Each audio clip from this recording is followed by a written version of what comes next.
Halo teman-teman, kali ini kita akan membuat tutorial membuka kulkas. Yang pertama itu kalian punya kulkas dulu. Kalau tidak punya kulkas jangan tengok video tutorial membuka kulkas. Oke. Nah, yang pertama kalian pegang sini.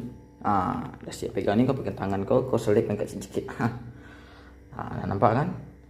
Kau selip sini, kau tengok betul-betul cara dia.